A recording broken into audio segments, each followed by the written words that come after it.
let's go. That's fair.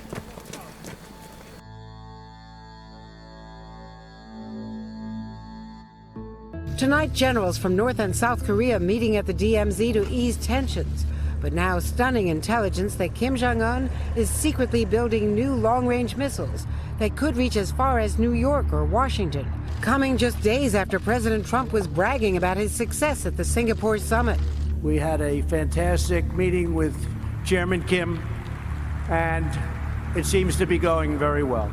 Arms control experts tell NBC News a July 7th satellite photo shows 3 heavy-duty trucks, indicating North Korea is building long-range missiles at a plant outside Pyongyang, often visited by Kim. When we look at satellite photographs and we look at the country's propaganda, it's been business as usual all year before and after the summit.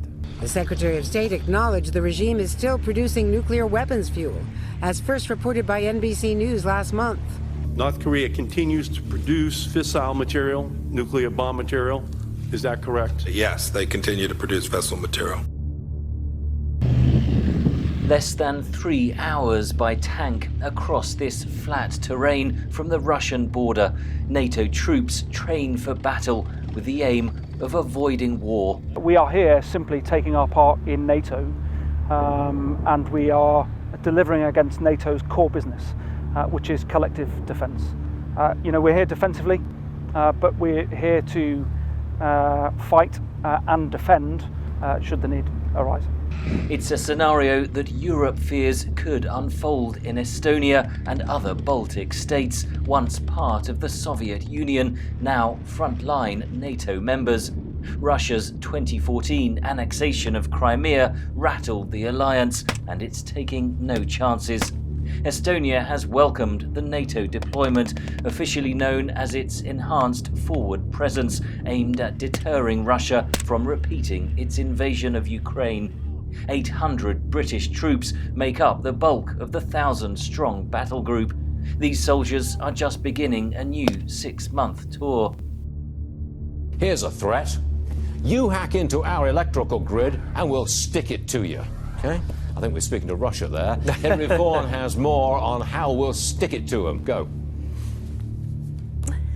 Hi, Stuart. Well, some of these new penalties that the administration is considering would target the individuals behind the attacks, not the entire country. They say that they're not looking at hitting back at another nation's electrical grid, but they are looking at some legal crackdowns, like indictments, tracking down individual hackers and having local authorities arrest them, asset seizure and sanctions. The whole idea is to deter bad actors from meddling with U.S. infrastructure from the start. It was triggered by a sweeping cyber attack from Russia where hackers gained access to the control rooms of U.S. electric utilities, giving them the power to cause blackouts. And now the Department of Homeland Security says the potentially catastrophic attack triggered this new strategy to focus on aggressive deterrence before something worse happens. The DHS is partnering with state, treasury, and defense to come up with a forward-leaning strategy, but deterrence isn't enough. Utility companies and the National Infrastructure Advisory Council to the president says the threat to America's electrical grid is so serious, the U.S. needs to be prepared for a catastrophic power outage. In a letter to the president, the council writes, cyber capabilities among federal agencies are divided, uncoordinated, and often duplicative, making them insufficient to address sophisticated cyber threats. Today, the council says a cyber attack on infrastructure puts private companies on the front line, and they think that we need to be prepared if something does happen. Stuart. All right, Hillary, thank you very much indeed. There's a Russian meddling threat that I can understand. Iran has begun major Navy drills in the Strait of Hormuz. U.S. defense officials say dozens of small military boats have been deployed by the Islamic Revolutionary Guard Corps in the beginning stages of these exercises. Officials say the boats were deployed for a, quote, swarming operation meant to shut down the strait should a conflict with the United States break out. These exercises come as tensions between the USA and Iran continue to escalate. A 40-ton Soviet tank throwing its speed and might against the finest of margins. If armies held Olympics, this would be it. 32 countries racing each other so fast that tanks teeter on their edges and crash through a supersized steeplechase. But this is not just a game. The images of tanks tearing down dirt tracks and piling into water project Russia's military power and show how it is ready and trained to use it. Among the competitors are a host of Russia's allies, including Iran and Syria, all honing their skills. Some in aerial bombardment, others ground attack and troop landings. One Iranian team said it was a chance to share expertise. The participation of the Iranian team is already an exchange of experience. We have gained a lot of experience. We have gained a lot, of course. One of our key goals is strengthening ties between the Russian Federation and the armed forces of the Islamic Republic of Iran. With few NATO countries involved, the games may cause concern among Russia's adversaries, but the Ministry of Defense insists it is nothing more than sport.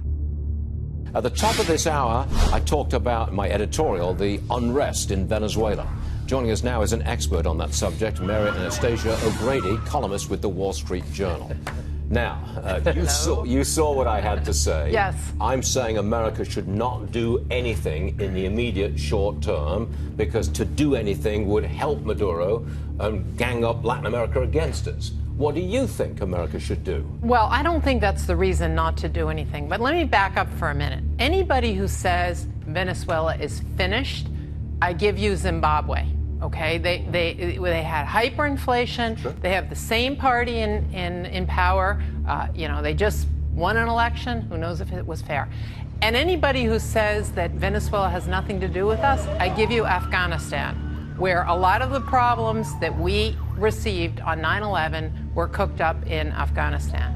So I think it's very important to understand that Venezuela, in the situation it is right now, is a threat to the United States. There are problems there. They instituted direct flights back and forth to Tehran and to Damascus. They've been bringing people from the Middle East. They love migration crises because migration crises allow them to plant people that they want in the rest of South America, in those mobs of people that are crossing the border, which is what you have in Venezuela right now. I would agree that we shouldn't do anything unilaterally. There's a lot of interest in South America because of the destabilization that's going on with this government in somehow trying to contain this problem. So anything that we do has to be a coalition, and maybe even a coalition that's not led by us. I mean, Colombia is very interested in solving the problem, Brazil, Argentina. But what would the coalition do? I mean, the idea of invading, that's not going to happen, obviously. But some quiet action by the CIA and some other secret services? The two things that I think are most appropriate would be, first of all, on the financial front, sort of trying to isolate the country. And remembering, by the way, that Venezuela is run by Cuba right now. And the path to fixing Venezuela goes through Cuba. So you have to get a coalition of people who agree that Cuba is misbehaving and that Cuba also should pay a price for what it's doing there in terms of the financial markets. And of course, the other thing is, I do think that, covert activity is underrated. I know that we went through a period of time where we said, well, we're not going to do that anymore. But in fact, that's one of the most effective ways. Infiltrate, find out what they're doing with our other enemies, because again, this is not just a banana republic going down. This is a country that is using, or a movement that is using a foothold in South America to basically plan and inflict more damage around the region. You set me straight, Mary. No, seriously, that's really good. The idea that they are collapsing and are just going to go away, refuted by Zimbabwe, good point. Yeah. And the idea that they are just benignly collapsing, forget that. They're a danger to us. I think so. I think so. I appreciate that, Mary. Very good. Nice to be here. Yeah, you might be back. You know.